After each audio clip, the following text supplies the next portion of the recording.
Mais je vous dis ça pourquoi? Parce que ce qui est choquant aujourd'hui, c'est que tous les groupes politiques, et notamment en France, qui se sont érigés sur le fait d'être choqués, d'être indignés par la Shoah, sont alliés aujourd'hui avec des néo-nazis en Ukraine. C'est ça qui est indécent et obscène. Oui, tout à fait, oui. Et Israël en fait partie. Vous voyez ce que je veux dire? Non, comme je vous ai expliqué tout à l'heure, la totalité des gens qui étaient dans l'opposition il y a 10 jours en Israël est opposée au gouvernement Zelensky. La totalité de cette opposition. Oui, mais ça représente quoi comme fraction? La moitié du peuple israélien. D'accord. Bon, alors, on a bien parlé de tous les groupes du côté arabe. Est-ce que juste on peut aussi détailler les factions israéliennes? Parce qu'on a parlé de Netanyahou, d'accord, on a caractérisé. Est-ce on peut parler des principales, on va dire 4 branches principales juives qui se manifestent et qui ont une influence en Israël? Alors, Israël a la particularité d'avoir une assemblée qui est élue à la proportionnelle intégrale dans une seule circonscription. Donc, quand on fait ça, on donne le pouvoir aux partis politiques et les gens qui se retrouvent être députés à la Knesset n'ont aucun rapport avec les électeurs. D'accord. C'est la loi électorale qui provoque ça. C'est pour ça qu'en France, on a fait le système uninominal à 2 tours. Suffrage universel, quoi. Voilà, mais on fait ça dans chaque circonscription avec un système à 2 tours et c'est celui qui est élu à la majorité qui emporte le siège. Et quand on veut faire des élections à la proportionnelle, on crée plusieurs circonscriptions. Parce que si on crée qu'une seule circonscription, c'est sûr que ça va être... Ouais, enfin, encore faudrait-il respecter le processus démocratique et le processus électoral correctement. Enfin, je ne veux pas revenir là-dessus. Mais bon. Il y a beaucoup de problèmes avec les élections, mais le fait de définir des règles du scrutin comme celle-là, ça aboutit obligatoirement à un régime des partis politiques. Alors, en Israël, il y a une kyrielle de partis politiques et ils font des alliances au dernier moment. Et ils ne les font même pas pendant les élections, ils les font une fois qu'ils sont élus. D'accord. Et quels sont les principaux alors du coup? Parce qu'on ne va pas parler de ceux qui ne sont pas visibles, mais les plus importants. Le fait que le Likoud de Netanyahou a fait venir avec lui des groupuscules complètement cinglés, comme Force Juive par exemple. Ce sont les kahanistes. Les kahanistes. Des extrémistes orthodoxes? Non, les kahanistes. Ah d'accord. Il y avait un rabbin qui s'appelait le rabbin Kahan à New York et il avait organisé des attentats terroristes. Son parti a été interdit aux États-Unis, mais il est allé en Israël, il a été élu à la Knesset. D'accord. Et les Israéliens ont voté une loi pour interdire son parti. Et quand vous dites terrorisme à l'encontre de quel groupe, Alors, ils ont fait des choses à la fois contre les Palestiniens, mais contre d'autres groupes juifs. D'accord. En fait, ils ne sont pas satisfaits, ils trouvent que les autres juifs ne sont pas aussi extrémistes qu'eux et ils voudraient les pousser à. Absolument, absolument. Ouais. Donc voilà, vous avez des groupuscules comme ça avec M. Netanyahou. D'accord. Et vous avez aussi des religieux. Et ceci dit, Thierry, vous me permettez, ça cadrerait avec le fait de sacrifier des colons pour un projet. Je veux dire, si on a un groupe qui n'hésite pas à utiliser le terrorisme contre sa propre population, ça tendrait à se juxtaposer avec le fait que ça arrange bien Netanyahou d'avoir laissé les groupes arabes s'en prendre à des colons à la frontière, quoi. C'est compatible. Oui. Du côté de l'opposition, il y avait deux grands partis là, qui se sont battus l'un contre l'autre, mais face à Netanyahou, ils étaient tous unis en fait les derniers jours. Oui. Alors, vous parlez de quel groupe? S'il n'y avait pas eu cette attaque du Hamas, Israël serait peut-être rentré en guerre civile aujourd'hui. Oui, Netanyahou était très mal barré. Il a dégagé certainement. C'est pas qu'il était mal barré, c'est que son pays était extrêmement divisé au point d'en venir aux mains.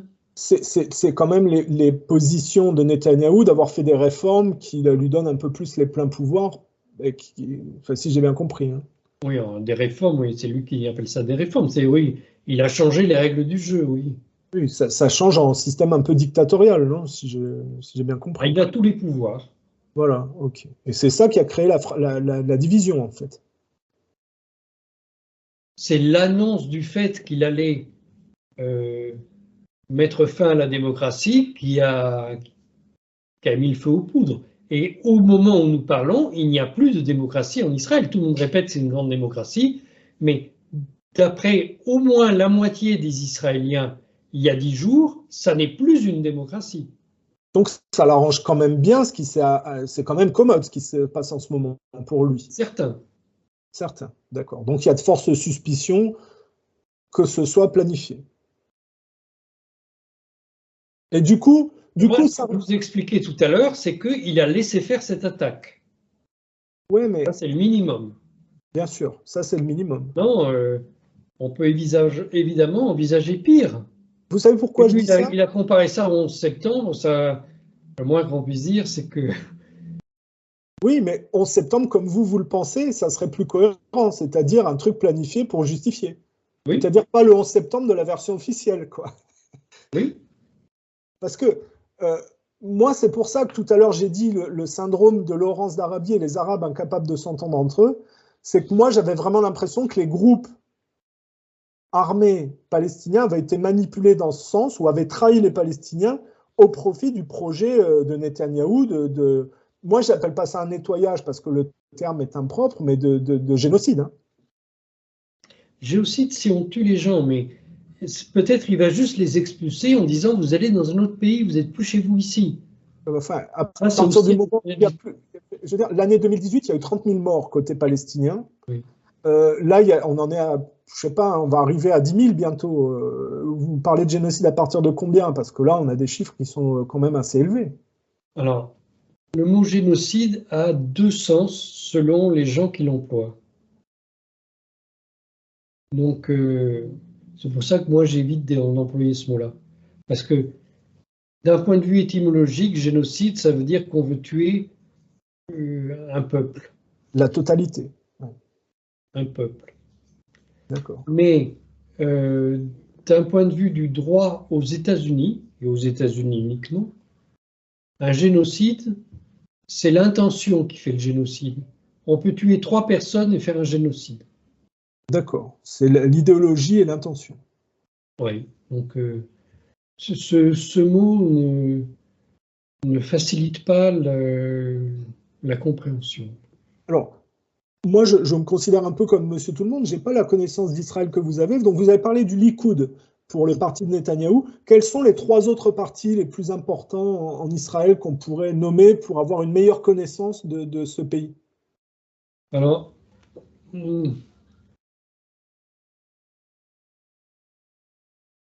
en fait, je ne sais pas s'ils ont encore les mêmes noms, parce que ils ont, au cours des derniers mois, il y a eu beaucoup de changements en vie politique intérieure. Je sais pas quels sont leurs noms actuels. On peut caractériser le Likoud comme étant un parti extrémiste d'extrême droite.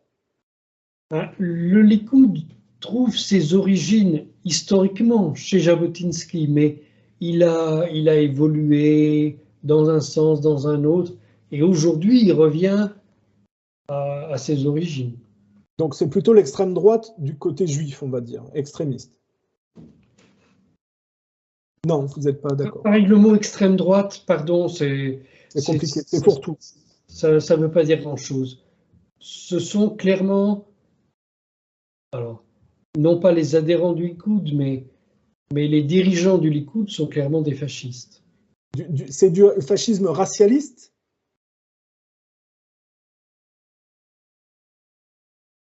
C'est quel genre de fascisme? C'est un fascisme suprémaciste racialiste? Non, il n'y a pas d'idée racialiste. D'accord. Et ce sont vraiment des fascistes, oui. Mais dans le sens, par rapport au pouvoir, c'est pas un fascisme de supériorité raciale? Je ne pense pas qu'on puisse le dire du Likoud. D'accord. Et il y a un parti dont on pourrait le caractériser comme tel? Oui, les kahanistes, force juive, oui, ça eux, c'est un suprémacisme juif sans aucun doute. Mais comment définissent-ils le fait d'être juif? Est-ce que c'est un peuple? Est-ce que c'est une religion? C'est pas clair. Hein. D'accord. Est-ce qu'il y a un parti d'extrême gauche ou de gauche qu'on pourrait caractériser? Je vous avoue que je ne connais pas très bien Israël et les groupes politiques. Oui, il y a un parti de gauche, mais... À l'époque, vous pouvez prendre l'ancien nom, à la limite, c'est pas bien grave. Non, le Meretz, vous voyez, mais moi, je pense qu'au cours des derniers mois, toute la gauche s'est fondue en Israël parce qu'il y avait plus d'espace pour eux s'ils voulaient exprimer une différence. Sous l'effet de la sidération, il n'y en a eu que pour les partis les plus extrêmes à droite, on va dire. Parce que Netanyahou a abrogé le pouvoir judiciaire. D'accord. Il n'y a plus de pouvoir judiciaire. Il n'y a plus de pouvoir judiciaire. Et les magistrats ne peuvent que obéir au pouvoir exécutif. Écoutez, est-ce que c'est symétrique aux dispositions de Macron par rapport au Covid et où l'État s'est transformé? Non, c'est pas autre chose. Non. Parce qu'il y a quand même, dans le rapport que l'État entretient en France par rapport à la population, il y a eu des lois liberticides qui sont passées sous couvert de Covid et le pouvoir s'est transformé quand même. Hein. Certainement, mais la situation israélienne est bien, bien pire, vraiment. Bien pire. Bien pire. Ça n'est plus du tout une démocratie. C'est-à-dire que les médias, parce qu'en France, les médias sont quand même complètement sous la coupe du pouvoir. Hein. Il n'y a plus de contestation de Macron dans les médias. Oui. Il y a une possibilité de réquisitionner les biens en cas de guerre qui est passée. Il y a quand même des lois liberticides qui sont passées en masse en France, et pas qu'avec le 49.3, dans des périodes où il n'y avait personne d'attentif. Là, en Israël, c'est arrivé à quel niveau? C'est-à-dire Israël n'a pas de constitution. Donc, il y a des lois fondamentales qui régissent l'équilibre des pouvoirs. Et la réforme de Netanyahou, ça consistait à détruire cet équilibre des pouvoirs. Donc maintenant, c'est lui qui a la totalité des pouvoirs dans ses mains. D'accord. Et il y a une... Si vous avez lu dans un autre pays, vous diriez c'est une dictature. Mais comme c'est en Israël, personne n'ose le dire. Mais il y a des Israéliens qui le disent, et des Israéliens très importants. D'accord. Et ça serait qu'en proportion, il y a une grosse partie de la population qui... parce que Marion Sigaud semblait miser sur ça. Vous pensez qu'ils ne vont pas avoir la tendance à se rallier à Netanyahou sous l'effet de la haine et de la sidération, ou est-ce que cette faction de contestation de l'autorité de Netanyahou va s'imposer? Actuellement, je n'ai pas de contact suffisant en Israël pour savoir comment la population réagit. Et ce que je vois des réactions à travers ce que me disent des journalistes qui sont là-bas, Je ne comprends pas en fait comment ils réagissent. Pour moi, j'aurais tendance à dire que la haine anti-arabe va passer devant tout le reste. Mais enfin bon, je sais pas, je suis un peu caricatural, mais c'est ce que je dirais.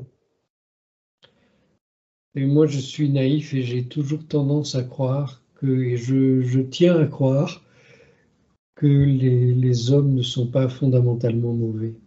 D'accord. Alors, une dernière chose, puisque la dernière fois que je vous avais interviewé, enfin, une des fois que je vous ai interviewé, vous reveniez de Syrie et vous indiquiez, vous étiez fait voler une partie de vos affaires dans les cargos. C'est pas les cargos, c'est les containers. Est-ce que depuis, vous avez eu un retour sur ça, plus d'informations? Est-ce que vous avez retrouvé certaines choses ou est-ce que vous avez eu... J'ai fait une croix sur tout ce que j'avais. D'accord, il n'y a aucune information qui vous est revenue là-dessus, quoi, sur qui était derrière, où c'était parti. Ça a été volé. Mais vous n'en savez pas, vous en savez toujours pas. Ça a été volé une fois que la douane s'est retirée. Parce qu'on a envoyé la douane pour perquisitionner le conteneur que je transportais. Les douaniers ont fait leur travail de manière tout à fait normale. Et quand ils sont partis... D'accord, mais depuis le temps, vous n'en savez pas plus que la dernière fois, en fait, c'est ça que vous dites? Non, c'est pas plus.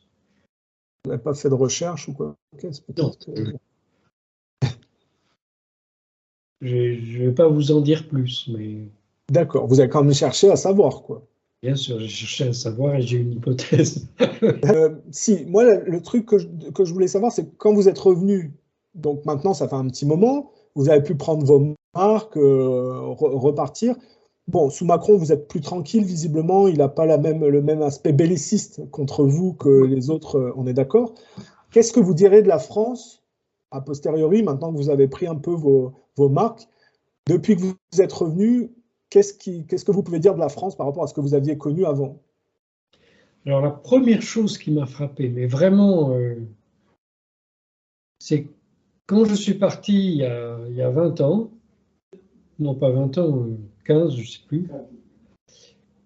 Quand je suis parti, tout le monde parlait de politique dans les bistrots. Aujourd'hui, personne ne parle de politique dans les cafés. Et je n'ai connu qu'un seul pays où on ne parlait pas de politique, c'était l'Union soviétique.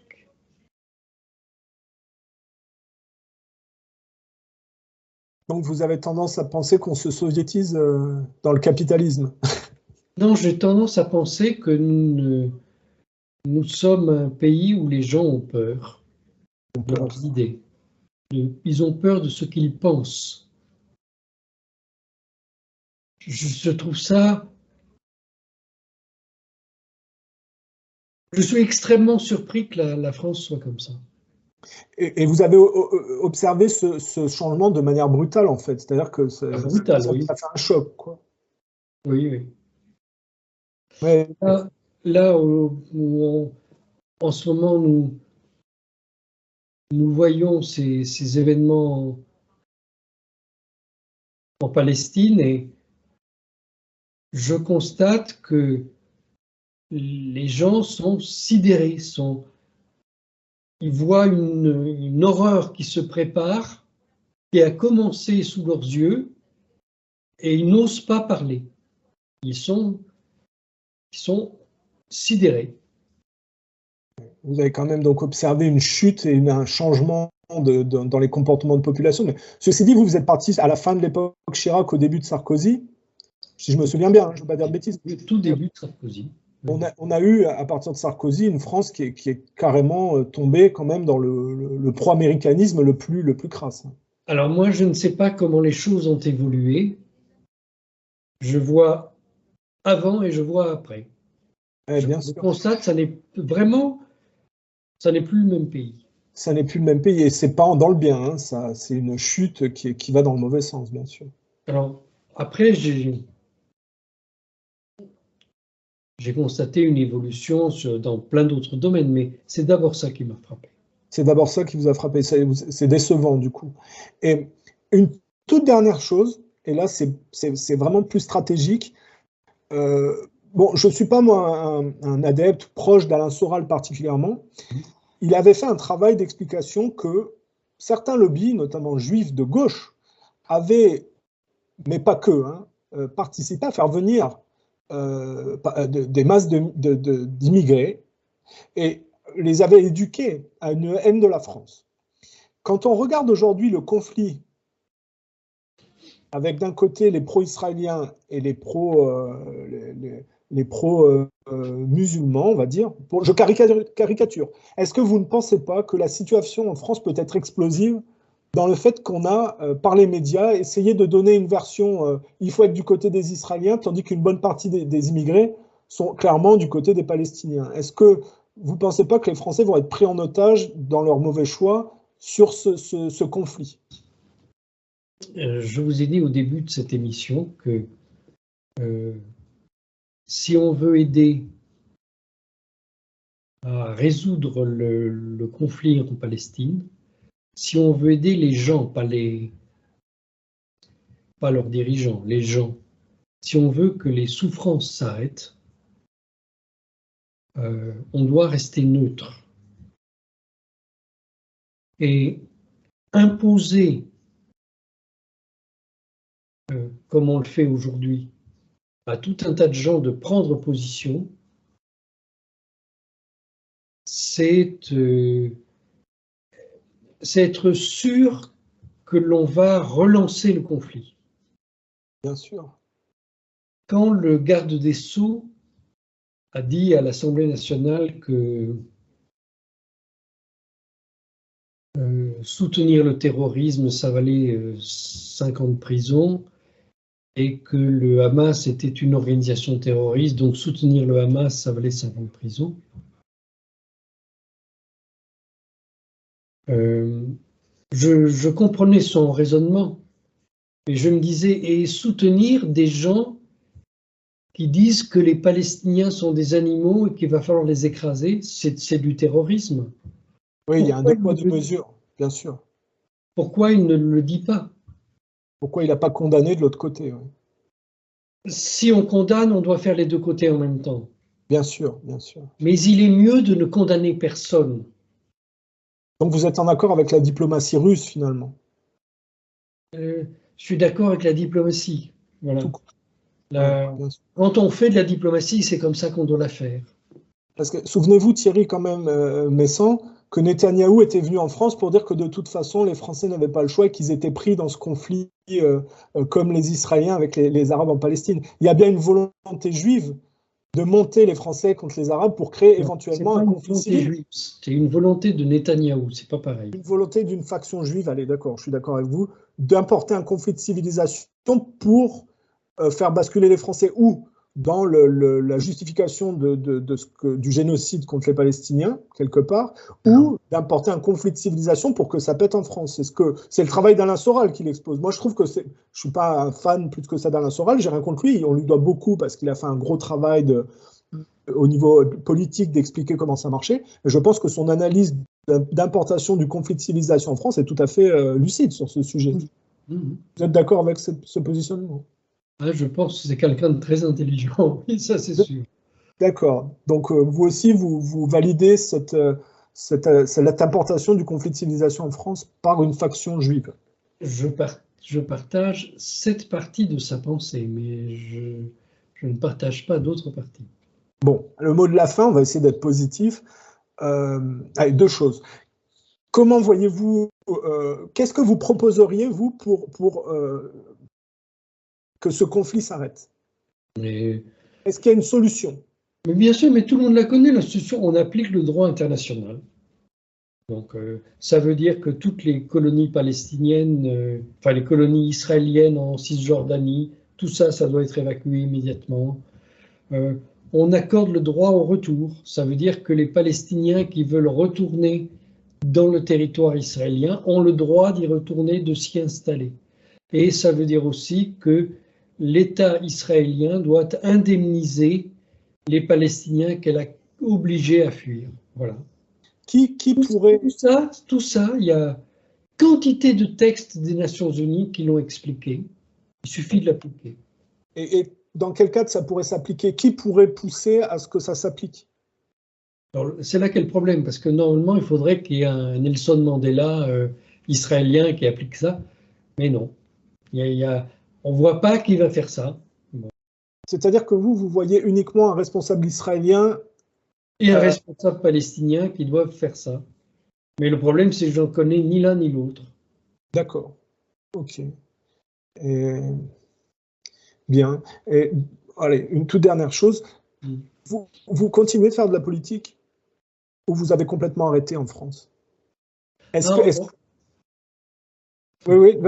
que vous auriez un candidat, une sympathie pour un candidat en France au point de vue, vous dites, tiens, lui, il est pas mal, je trouve qu'il a un positionnement qui est assez sain, diplomate, et que quelque part, je suis plus enclin à aller de ce côté-là, on va dire.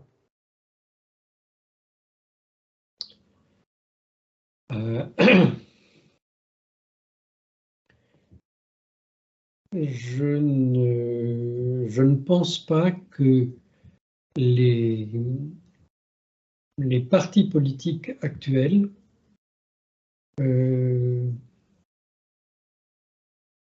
aient compris quel est le problème de la France. Aucun parti? Non, je ne vais pas dire aucun parti. Je veux dire, je pense que les partis, dans le sens de ces groupes de personnes, je ne pense pas que ces groupes aient compris. Il y a des gens qui ont compris. Mais je ne pense pas que ces structures portent la solution. D'accord, les structures de poids, vous voulez dire qu'il n'y a pas de structure de poids qui ait compris les enjeux et qui soit capable, du coup, de trouver les articulations pour en sortir, quoi. Oui. D'accord, parce que je m'étais dit, tiens, vu la sensibilité gaulliste de Thierry Meyssan, je pense que Philippot et Asselineau, c'est des gens qui doivent lui convenir dans leur position. Il n'y a pas de doute. Mais, voilà. Mais ils n'ont pas le poids suffisant, c'est ça peut-être aussi. Et je ne pense pas que la manière dont ils défendent leurs idées soit adaptée à la situation. Ah, et vous conseilleriez quoi justement? Vous pourriez peut-être... J'en parlerai avec eux quand je les rencontrerai. D'accord, parfait. Bon, bah écoutez. D'ailleurs, très prochainement. Ah d'accord, bah, parfait, voilà. Bon, je n'ai pas fait exprès, hein. Je suis tombé dessus comme ça par hasard. Bah, enfin, c'est très bien. En tout cas, merci pour le temps accordé. On a quand même nettoyé pas mal d'aspects et je pense que ça sera utile pour les internautes. Ok, ben, je vous dis à bientôt.